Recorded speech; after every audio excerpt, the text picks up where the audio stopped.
Well, good afternoon, ladies and gentlemen. It is always such a great pleasure to welcome back to the Media Center our now five-time Green Jacket winner and defending Masters champion, Mr. Tiger Woods. Tiger, thank you for spending the time with us for a few minutes here in the media. Yeah, thanks, Rob.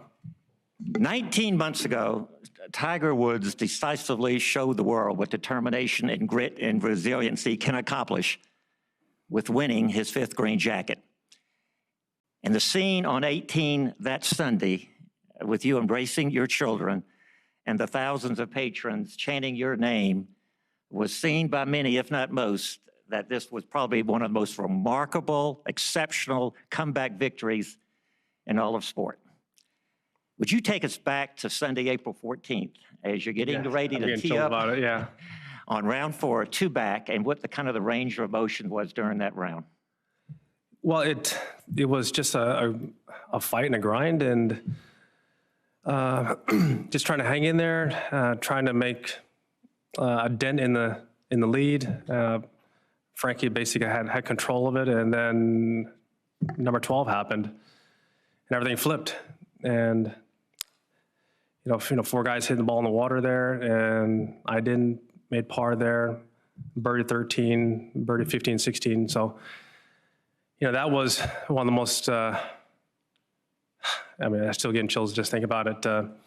Feelings, you know, coming up 18 and knowing that all I had to do is just two-putt that little 15-footer, and, you know, to see my family there, my mom and my kids, and all the people that helped support me or were there for me during the tough times. And I was walking up there just trying not to lose it and say, hey, I still got to two-putt this. And then when I walked off the back of the green, you know, to see Charlie there and just open up our arms, and it meant a lot to me, and it still does. And just reminded me so much of me and my dad. And to come full circle like that, it still gives me, you know, a little teary.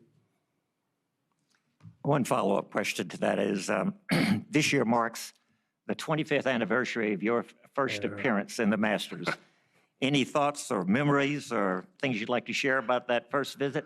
Oh my God, that was, I got a chance to play on Wednesday with Jack and Arnold, and you know, at the time, you know, I was a little punk college student, and we're playing for some skins, and I didn't have any cash in my pocket. And you know, Arnold makes a putt on 18, takes all the skins away from us, and Jack and Arnold asked me, "Hey, do you want to go play the par 3 contest?" And I said, "I'm scheduled to go later. Hey, just follow us." And I went over there with them. We went over to the par 3 contest. We played together, and that was awesome. And you know, that was one of the most incredible memories I think that I've ever had. And then the story that I always tell all the amateurs that I've ever played with, on number 1, I putted off the green on my first hole. You know, put it right in the gallery, and playing with Ollie, and chipped it back up there, made the putt there, and would have made a hell of a bogey, and then just pumped it right over the top of that bunker on 2, and then started my Masters. We're now delighted to open up the questions. We'll start with Daniel. Tiger, because of unique circumstances in the world, you've been the reigning Masters champion for an unprecedented 19 months. What's that experience been like? Well, it's not how I wanted to retain the jacket for this long. Obviously, this has been an unprecedented circumstance we're all dealing with, and it's been incredible to have the jacket and to have it, you know, around the house, and to share it with people. But to have it this long, it's not the way I wanted to have it. You know, I wanted to, you know, earn it back in April, but obviously we didn't have that. But we have an opportunity to play this week, which, you know, early in the year we didn't think we'd have this opportunity. So we're all very fortunate to be able to compete. And you know, tonight and well, this whole day is awfully special because I may never have the opportunity to take the jacket off property again. And so this means a lot to me today, and to have this opportunity to have the Champions Dinner and to be able to host it tonight with all the guys that are here, it's going to be awfully special for me. Good. Bob? Tiger, 6 events since the restart. I'm guessing you're probably not happy with your results. I'm just wondering, can you pinpoint what's been missing? What's kept you from contending? Well, Bob, it's been either I haven't put all the pieces together at the same time. Whether it's I've driven it well and then I've hit my irons poorly, or I've put the ball striking together and I haven't putted well, and then I've had it where I've putted well and I've hit it poorly. It's just been, I haven't put everything together at the same time, and I haven't played a lot. Obviously, you mentioned I've only played 6 events, but it's been, gearing up for the major championships and trying to understand what we have to deal with, this year with COVID and trying to be safe. And I was hesitant to come back and start playing. That's why I waited as long as I did and came back at Memorial. And from there, I really haven't, as I said, haven't put all the pieces together, and hopefully that'll be this week. Jim? Tiger, statistically, you look over your career, the first round has not really been, your numbers are pretty pedestrian. When you look at all your big rounds, the second, third, and clearly the fourth.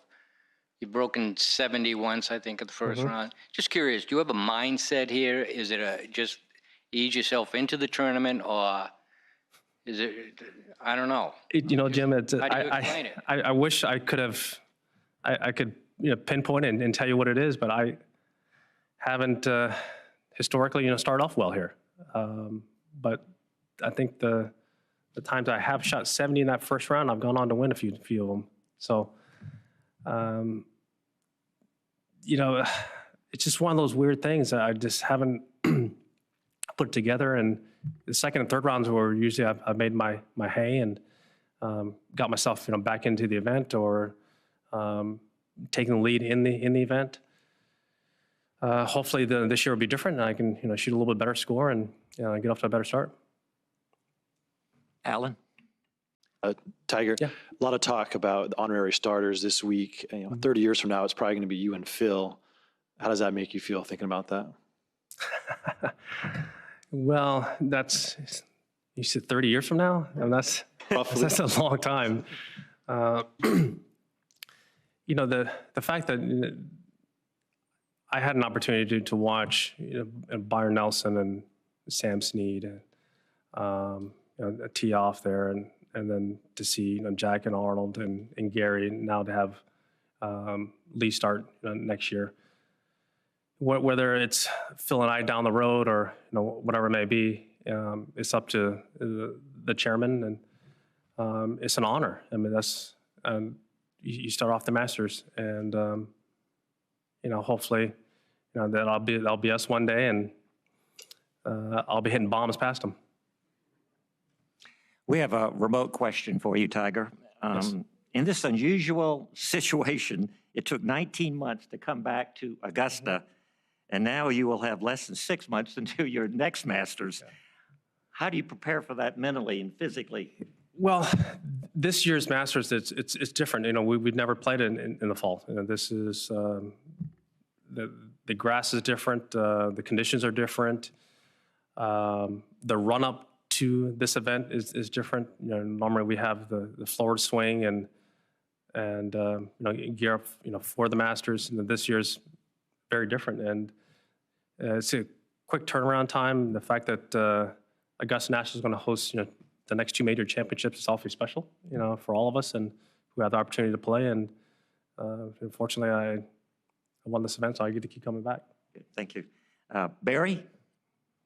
Tiger, you're both able to talk about 2 decades of experience and pull stories like playing with Jack and Arnie back then, but you're also the defending champion. Where do you feel like you are on that continuum? Certainly not a ceremonial player, but do you expect to contend here for this week and years to come, or are you past that point where it's annually possible? Well, expect to contend? Yes, I do. You look at Freddie and Bernard, they're in their 60s and they seem to contend. Jack contended here when he was, 58? Or 56, 58, whatever it was. It can be done. This is a golf course in which having understanding how to play it and where to miss it and how to hit the shots around here, it helps. And the golf course keeps getting longer, so it gets a little bit more difficult. As I've gotten older and I don't quite hit as far. When I first came here, it was a lot of drivers and a lot of wedges. Now it's a little bit different and a little bit longer clubs into the holes, but still understanding how to play it, it definitely helps. And that's one of the reasons why you see past champions, like I had mentioned, Freddie and Bernard, be able to contend so late in their careers, and hopefully I'll be one of those guys. Good. Tara? Hi, Tiger. Your win last year was so dramatic, right? And meant so much to you, to the game, so memorable on so many levels. And a big part of that is the galleries and the fans. Yes. and the way they lift you and root for you. I know this is hypothetical, but do you think you're playing this year without them? Could you have won it? Would that have happened without them? Is it going to be very strange for you this year not having them? Did they help you last year? Absolutely. They helped me. They helped me win. They helped the support that I had, the energy that was around the property. It was electric that day, and we all miss the energy of the crowds. And yes, this year is going to be very different. It's going to be stark in what we see, our sights into the greens, the energy that you hear from different roars from different parts of the golf course. I mean, you're on a putting green up on 1, and you can hear eagles down on 13. That's what this tournament is all about. And we're not going to have that this year, and it's going to be very different. And it's one that none of us have ever experienced. And so we're all going to go through it together at the same time, and it's going to be a very different experience, and hopefully one that I can figure it out and be able to replicate what I did last year. Steve? Tiger, after you won the Masters last year, you told us that you had found something. You had found your swing coming into the Masters to be able to hit the draws and shape the shots. Have you found that this year coming into it? And basically, what do you think about the state of your game right now? Yeah, I was working on a few of the things that I was working on in the last year, coming into the event, be able to hit a high draw.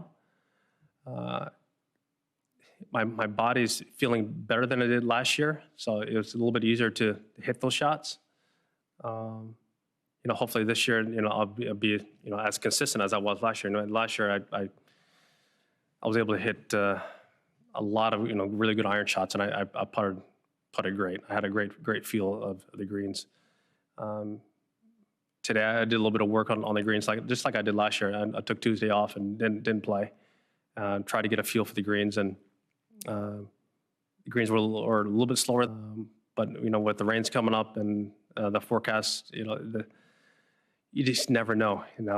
That's one of the neat things about trying to figure this tournament out is Wednesday to Thursday, this golf course changes a lot, and what the committee does. And hopefully I can get the same feel as I did last year and put it all together. Sam Farmer, please. Tiger, going back to 1995, your caddy that day, a local gentleman, said that he asked about you playing with one sleeve of balls, and he was concerned about that. And after the round, you handed him 2 fresh unused balls, and you had played in one. Do you remember that? It looks like you might. And anything about your relationship with that particular caddy on that day? Well, I didn't really, that round? as I said, in college, I really didn't have a whole lot of golf balls. I didn't really switch golf balls that often. That's, what amateurs do. That's, we played with a lot of balls, and we, hopefully don't hit the ball in the water, and we be able to keep it for the entire day. And now, do I remember those exact details? No, but that definitely sounds like me. And I haven't been one that really switches balls that often. That's especially then, as I said, when you're in college, we get our coach would give us a dozen balls, per event. Otherwise, we didn't have any new balls. So yeah, you saved them. We have another remote question submitted by Bernie McGuire of the Irish Star, Tiger. Tiger, you tweeted your delight about Lee Elder being named an honorary starter in 2021. Can you speak to the announcement yesterday and your relationship with Lee? Well, Lee was a pioneer. He was the one that broke the color barrier here and was paved the way for players of color to, like myself, to be able to play this event. And it's ironic that he did it in 75. I was born in 75, and then when I won in 97, he was on the back of the green. And so to have him here yesterday and to be able to see him and to have him as our honorary starter is awfully special and important in the history of the event. But also for me personally, it's probably even more special. Thank you, Tiger. Stephanie? Who are you able to have with you here this week? I'm sorry? Sorry. Who are you able to have with you here this week? Sorry? Who, with all the restrictions around who can be here, who are you able to have with you here this week? Yeah, I have my girlfriend and Rob, and so that's it. Mm-hmm. Mark? Hey, Tiger, over here. Yeah.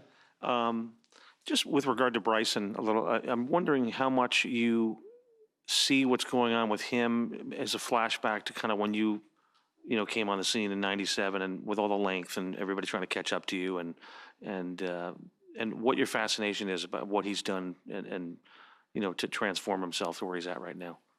Well, back then, there wasn't the technology to optimize our tee shots and optimize the driver yet. That we were just coming out of basically the persimmon days and coming into metal. More guys were switching over to graphite instead of steel, and the wound ball was very spinny. So and the heads were very small. So it was important to hit the ball in the middle of the face. Well, I happened to have speed, and I happened to hit the ball in the middle of the face, and was able to, have a little bit of an advantage over the guys. But now you have the ability to optimize one club, and to be able to use that driver as a weapon to hit it basically as far and as you possibly can. We just didn't have the technology to be able to optimize that. And Bryson he's put in the time, he's put in the work. I mean, what he's done in the gym has been incredible. And what he's done on the range and what he's done with this entire team to be able to optimize that one club and transform his game and the ability to hit the ball as far as he has in as short a span as he has. It's never been done before. I had speed, and as you say, in '97, I hit it far. And, as I got bigger and I filled out and tried to get stronger, it was to not hit the ball further. It was to be more consistent and be able to practice longer. And actually, I got a little bit shorter, as I got into my mid-20s and late 20s. probably the most speed I ever had when I was 20 years old. So, 21, I still had a little bit more speed, but as I got a little bit bigger and I didn't hit as far, but I got better. What Bryson's done has been absolutely incredible, and we've all been amazed at what he's been able to do in such a short span of time. It's never been done before. Jeff? Tiger, there's a lot of shots around this golf course that can make a player, a little uncomfortable. Where does the tee shot at 12 rank, and why is that hole so confounding? Well, some of you guys were out there yesterday and watching us play, and at the time, we had it into the wind off the left, and I was debating about hitting an 8-iron, and then it switched, and I was going to hit a wedge, and I ended up hitting a 9-iron, and that was only in a practice round. I've hit wedge to the front left pin. I've also hit a 6-iron to that hole, and so it's one of those holes where you can't. There's no other hole that's like that. That's as simple as it looks. A simple little, as I said, wedge to 7-iron, but it's amazing in what pressure will do, what the angle of the green, and just the tournament, what the shots that we hit. And hey, I've done it. I've hit the ball in the water. I've hit the ball in the bunkers. I've hit in the bushes. I've been everywhere on that hole. So yes, it's one of those confounding holes that you just really can't explain. Jimmy Roberts? Tiger, hi. Can I just go back to last year for one moment? Obviously, it was very important to you for a number of reasons. You've had a lot of highlights in your career, and I guess naming, one win that's more important than another would be like asking somebody to name their favorite child. Is it possible to rank what last year meant to you? Well, I think that 97 was probably the one that stands out as, obviously, but with my dad and his heart surgery and coming to the Masters and winning my first major and the way I did it. But last year was more emotional in a different way, just because of the struggles I've had. And I had never, ever won a major coming from behind. And here I am in a threesome, which we had never done before, and on the final day, and we've never teed off that early. These were all a lot of never happened before. My kids were there, and it was just so special and so emotional in a different way. As I said, to come full circle from me being with my dad and now seeing my son there and the same embrace. 22 years apart, it's just pretty good bookends. Daniel? Nothing. Cameron Morfitt? Yeah, Tiger, you mentioned, way in the back here. Yeah. You mentioned course knowledge and how important it is out here. Phil had a funny anecdote where he was saying to Justin Thomas that once Phil is done competitively, he's going to share a bunch of stuff that Justin would make Justin borderline unbeatable.